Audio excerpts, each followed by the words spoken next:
Here we are again on this great day. Now, I know within the Caribbean and other parts of, let's say, the United States, there's a lot happening with hurricanes and storms. And during this time, between now and I suppose all the way down to September, there are going to be the kind of threats from our environment that is going to be destabilizing all of us in terms of our countries, in terms of our lifestyles, in terms of our decisions, etc.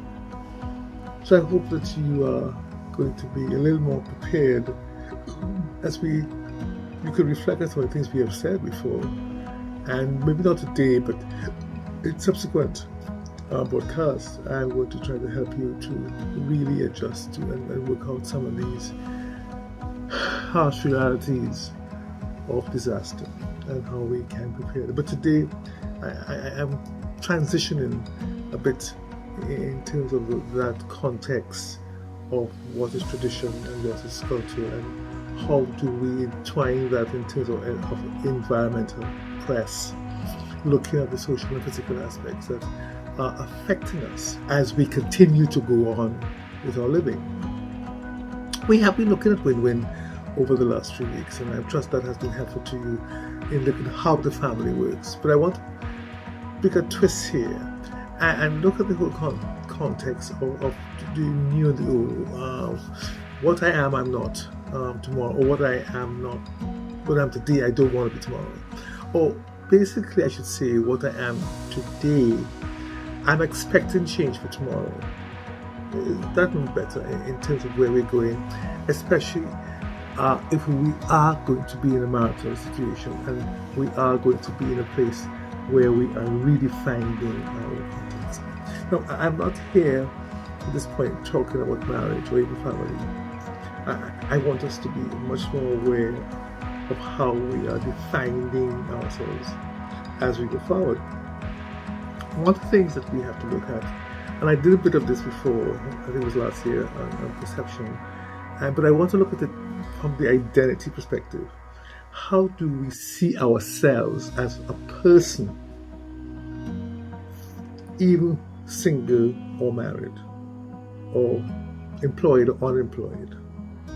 And it's important for us to realize that all of us have a historical backdrop that we are working from.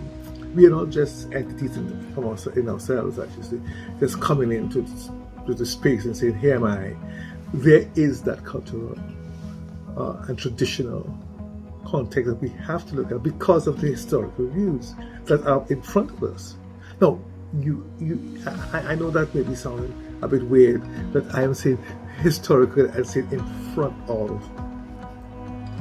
It's important to understand that historical, yes, it has to do with where we've come from, but the history that we've had takes us into our future, and we have to be very mindful of that. Now, when we look at our history and when we look at our family of origin, we identify with the very immediate family of origin, basically parents. For some of us, it's grandparents. But we have to realize that these parents and grandparents have had their own parents and grandparents. And we have got to realize that it is not just a matter of saying, yes, we know we've come from slaves or indentured laborers, etc. But it is important to see the transitions over the years that have affected a particular dynamic, a particular paradigm in terms of how the lifestyles of our family that we know from mommy and daddy have presented themselves in order for us to be who we are. Now, one of the things that we have to look at in terms of this whole context of cultural and traditional transitions, or what I would want to call cross-cultural identities, it's the fact that we have to look at our ethnicities also.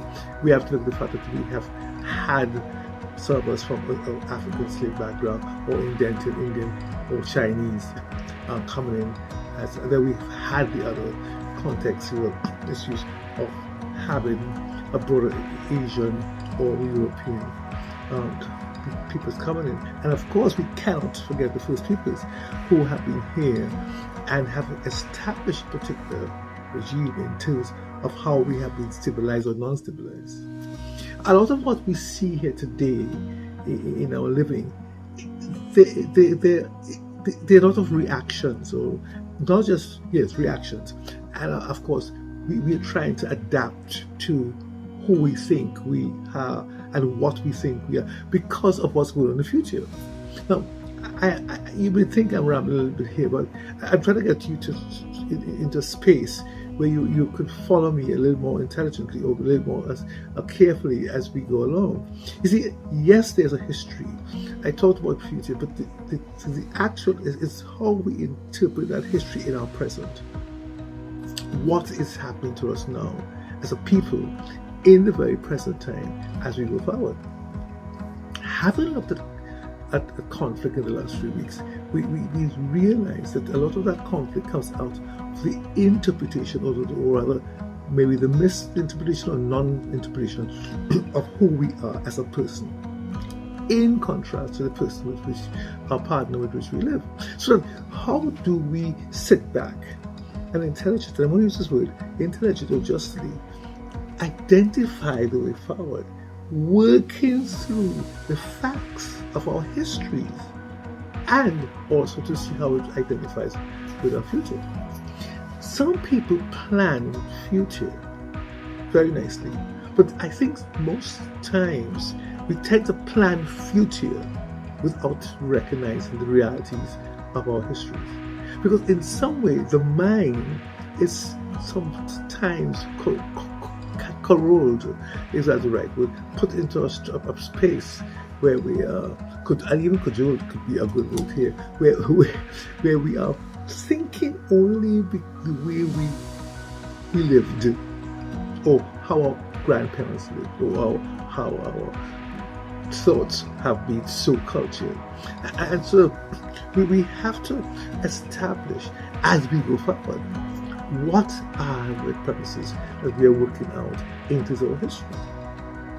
It's important for us, therefore, to learn how to interpret those values and those traditions that we are so fighting for in terms of how we connect with each other.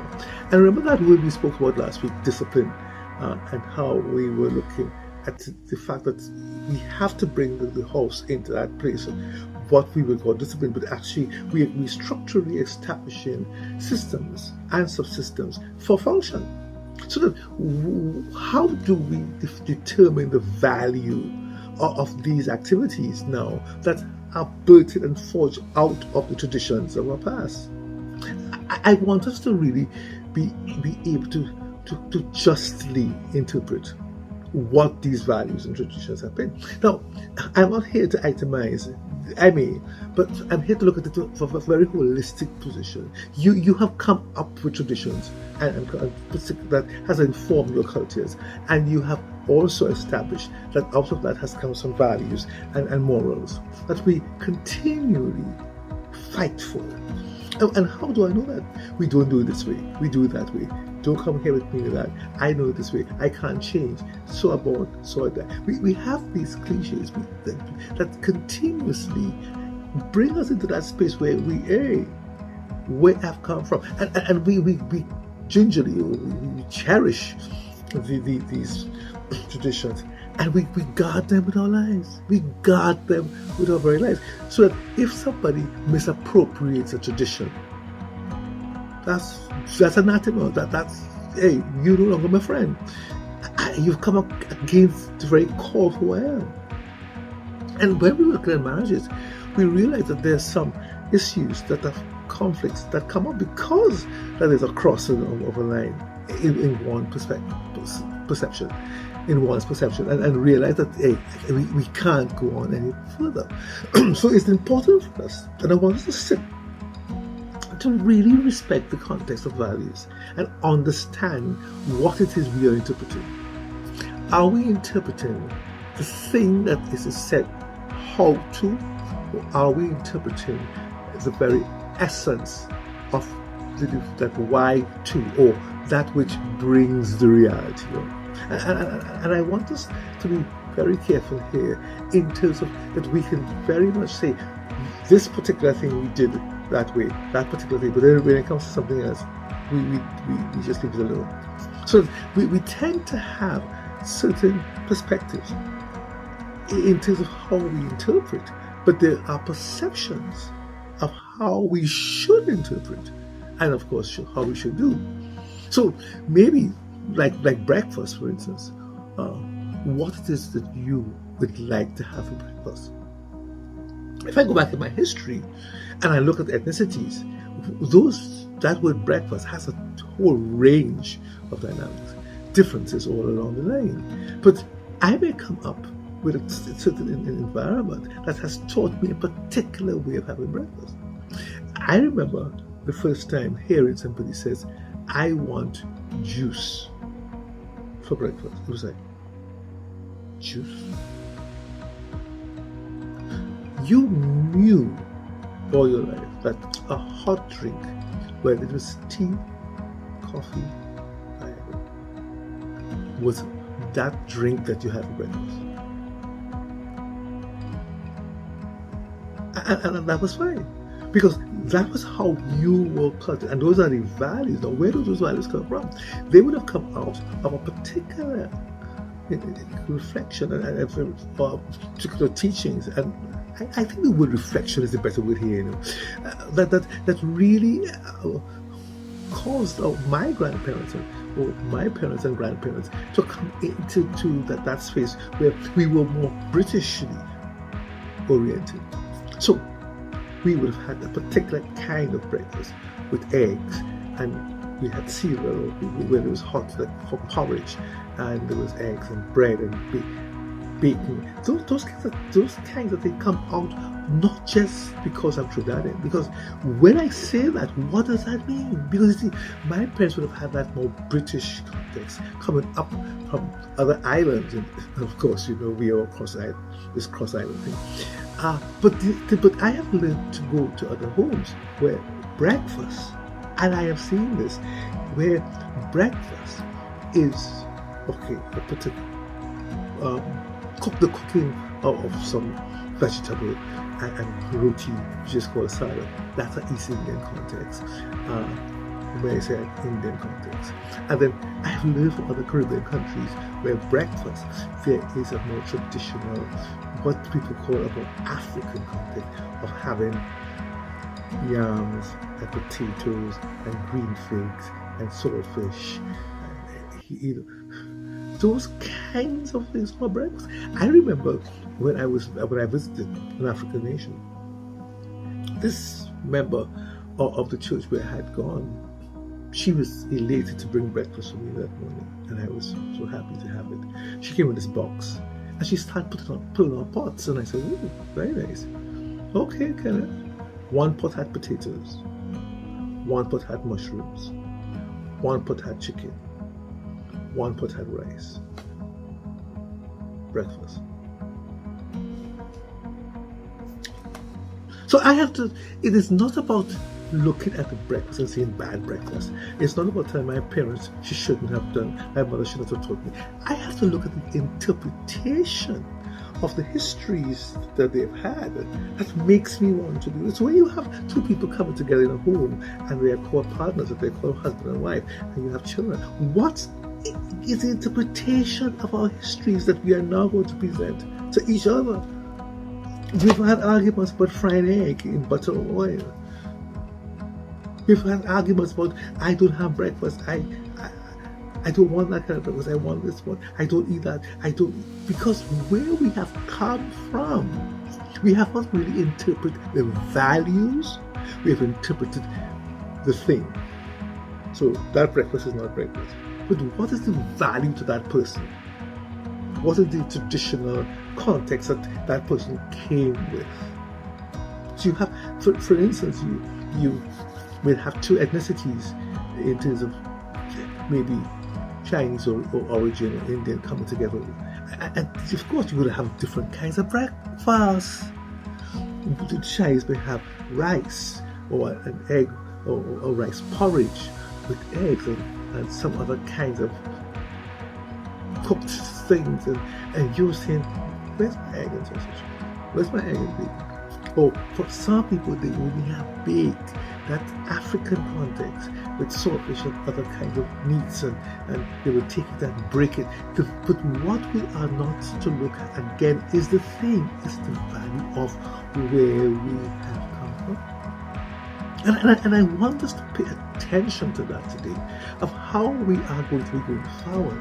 Not arguing about what somebody is just doing. I don't like it, I don't like it. But we have to sit down sometimes and have conversations. Where have you come from? What has been your origin? How have you interpreted this origin? How have you recognized that this origin is real to you and what it represents, what it means? So therefore, we can really have more meaningful and more collective and structural dynamics that brings the family into newness, into very much newness. I was having a discussion about cooking last night with some friends. A night, yes. No, sorry, it wasn't last night, some night before. I'm getting beat. It was about browning sugar, burning sugar in a pot to cook, or using browning. That could be very much strange language to certain ethnicities, because they do not understand that kind of context, whether it's a Caribbean context, whether it's African context. We have to look at we have to look at what the representations, and I want us to really appreciate those differences and to come into the place and say, hey, what did your ancestors feed you, and why they fed you that? What do you know? So, and why do you have that? Why was I having planting every morning, every day in Africa? Every morning there was planting. And as I say this, let me share this with you. I remember my grandmother would take tea and biscuits and soak it in the tea, and she'd eat it. Put the biscuits, the cricks in the tea, and soak it, or she'd dip it.